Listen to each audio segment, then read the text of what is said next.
Depression among adolescents is a worrying and often under-recognized mental health problem. Depression affects how a person thinks, feels, and functions. While adolescents normally experience a lot of highs and lows, in depression, the lows are more persistent and they are disabling.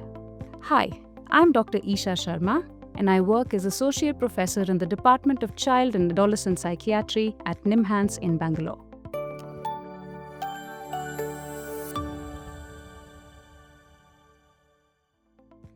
How to spot depression among adolescents, and how is it different from just feeling sad? Sadness is, a normal human emotion, something everybody experiences. But in depression, the sadness is more persistent and it is disabling.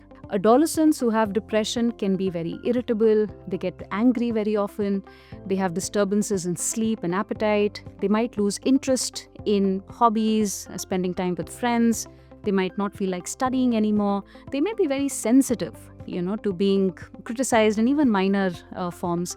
Sometimes when depression is severe, it can make them have thoughts about hurting themselves. They can even have suicidal thoughts when they get depressed. If all of these feelings and behaviors last for a long period of time, minimum at least somewhere around 2 weeks, it could indicate the presence of depression, and it is something that needs to be evaluated by a psychiatrist.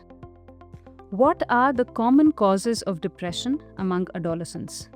Depression arises from a combination of biological, social, and psychological factors. Biological factors are those that affect brain health.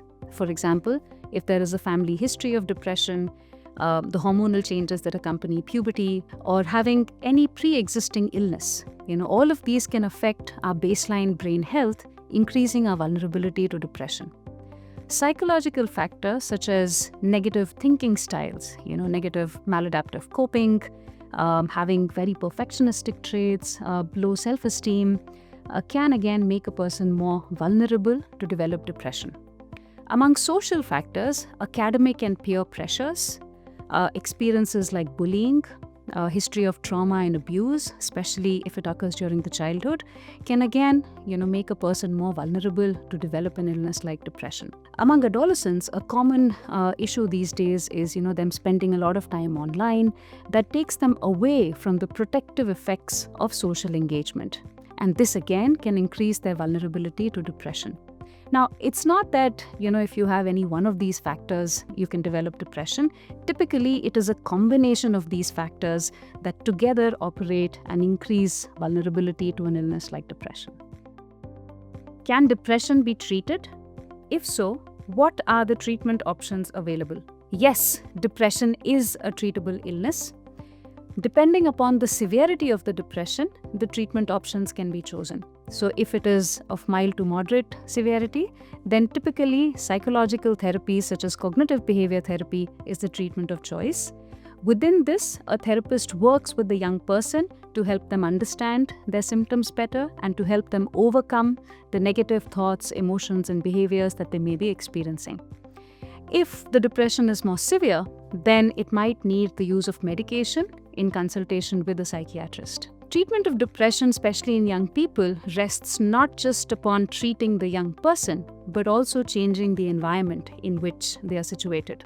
So working with the family is of utmost importance. What are some challenges which prevent adolescents from receiving help, and how do we address them? Yes, many adolescents do not get the help that they need for depression.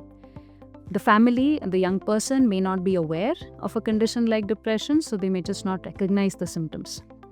They may feel stigmatized, they may fear societal rejection, they may feel embarrassed about having a psychiatric illness, and that again may pose hindrance.